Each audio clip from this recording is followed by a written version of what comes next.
Hello friends, आज की कहानी है दो बहुएं और बुआ सास। लेकिन उससे पहले यदि आप मेरे चैनल पर पहली बार आए हैं तो प्लीज़ मेरे चैनल को सब्सक्राइब जरूर कीजिएगा। कहानी पसंद आए तो उसे ज़्यादा से ज़्यादा लाइक एंड शेयर कीजिएगा। दीपा और अनीता दोनों ही देवरानी और जेठानी थी। दीपा नौकरी करती थी और अनीता घर संभालती थी। उनका परिवार बहुत बड़ा था। सास, ससुर और उन दोनों के बच्चे, कुल मिलाकर घर में 10 लोग थे। और आज कई सालों बाद उनकी बुआ सास अपने भाई के पास रहने आई थी। सुबह उठते ही बुआ जी ने देखा दीपा जल्दी जल्दी अपने काम निपटा रही थी। अनीता ने सबका नाश्ता बना दिया। जिस नाश्ते को दीपा ने सबको परोस दिया। इसके बाद दीपा ने खुद अपना टिफ़िन पैक किया और जॉब पर चली गई। अनीता ने फिर दोपहर का खाना बनाया और थोड़ी देर बैठ गई अपनी सास और बुआ के पास। बुआ सास से रहा नहीं गया और अनीता से बोली कि छोटी बहू तेरी जेठानी दीपा तुझ पर बड़ा हुक्म चलाती है। सुबह से देख रही हूँ रसोई घर में तू ही लगी हुई है और वो महारानी दिखावा करने के लिए सबको नाश्ता परोस रही थी, जैसे उसी ने बनाया हो।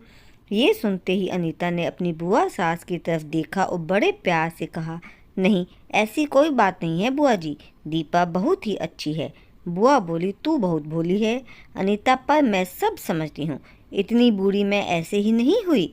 अनीता से अब रहा नहीं गया और वो बोली कि बुआ जी, आपको दीपा दीदी का बाकी सबको नाश्ता परोसना दिखा, मगर आपको ये नहीं पता कि उन्होंने मुझे डांट कर सबसे पहले नाश्ता करवाया, फिर चाय पिलाई, और वो रोज़ ही मुझे सबसे पहले ही नाश्ता करवा देती हैं, वरना सबका नाश्ता बनाते तो मैं नाश्ता ही न कर पाऊँ। वो मेरा कितना ख्याल रखती हैं। दीदी सुबह जल्दी उठकर मंदिर की सफाई करके फूल सजा कर रखती हैं और वो मुझे खुद से 1 घंटा लेट उठने को कहती हैं, क्योंकि मुझे उठते ही नहा धोकर सीधा रसोई में ही जाना पड़ता है। शाम को ऑफिस से आते वक्त दीदी बाजार से सब्जियां भी लेकर आती हैं, क्योंकि हमारे हस्बैंड रात को लेट आते हैं। और दीपा दीदी ने सासू माँ को बाजार जाने के लिए मना किया है, क्योंकि माँ जी अब 60 साल से ऊपर की हो चुकी हैं, कहीं बाजार जाते समय उन्हें तकलीफ़ न हो जाए। वैसे भी उन्हें घुटनों की परेशानी है और जब माँ जी को घूमने का मन होता है तो दीपा दीदी छुट्टी करके खुद उनको घुमाने लेकर जाती है। और हाँ बुआ जी, दीपा दीदी रोज़ शाम को आकर खाना बनाने में मेरी खूब मदद करती है, चाहे वो कितनी भी थकी हुई हो। वो मेरी जेठानी जरूर हैं, मगर वो मुझे अपनी छोटी बहन ही मानती हैं और मैं उन्हें बड़ी बहन मानती हूँ। ये सब सुनते ही बुआ चुप हो गई। शायद उसकी चुगली अनीता के आगे फेल हो चुकी थी। शाम को दीपा सब्जी की थैली अनीता को पकड़ाते हुए बोली कि अनीता, सब्जियों के साथ वाले थैले में तुम्हारी फेवरेट लेखक की किताब भी लाई हूँ। ये सुनकर अनीता खुश हो गई और बोली, थैंक्स दीदी।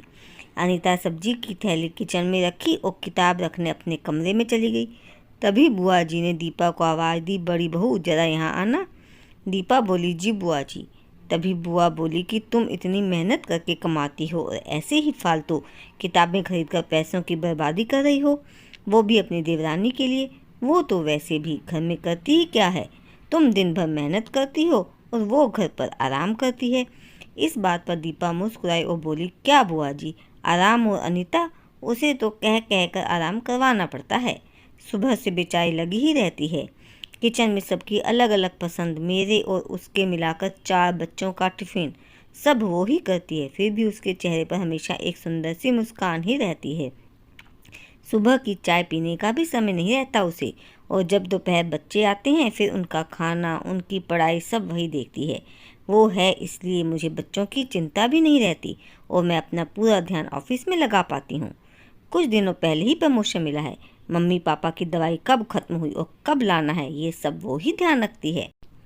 घर पर भी कभी कौन सा रिश्तेदार आता है, उनकी सेवा भी वही करती है। और बुआ जी, घर पर रहकर घर और बच्चे संभालना कोई छोटी बात नहीं। मेहमानों की भी आवभगत अनीता बिना किसी शिकायत के करती है, उसे तो बस पढ़ने का ही शौक है। फिर क्या मैं अपनी छोटी बहन की कोई छोटी सी इच्छा भी पूरी नहीं करूँगी? अगर उसकी इच्छा मैं पूरी नहीं करूँगी तो कौन करेगा? अब तो बुआ की पूरी तरह से ही बोलती बंद हो चुकी थी। फिर दीपा भी अपने कमरे में चली गई। ये सारी बातें दीपा की सास पीछे खड़ी हुई सुन रही थी। वो बुआ के पास आकर बोली कि जीजी, ये दोनों देवरानी जेठानी जरूर हैं, मगर इनका प्रेम 2 सगी बहनों से भी ज़्यादा बढ़कर है। ये दोनों ही एक दूसरे का अधूरापन पूरा करती हैं। मेरे घर की मजबूत नींव हैं ये दोनों। पहले मैं भी एक बुरी सास थी और हमेशा ही मैं इनको लड़ाने की ही सोचती थी, लेकिन इनके प्रेम के आगे मैं भी पिघल गई। और वैसे भी इनको लड़वा कर नुकसान तो हमारे घर ही का है ना, इसलिए मैं भी इनके ही प्रेम में मिल चुकी हूँ।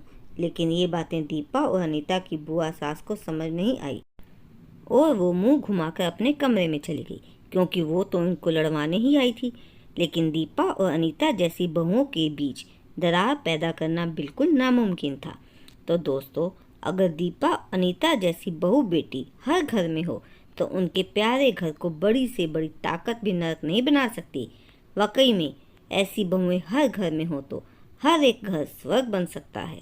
तो दोस्तों, आपको मेरी ये कहानी कैसी लगी मुझे कमेंट बॉक्स में ज़रूर बताइएगा।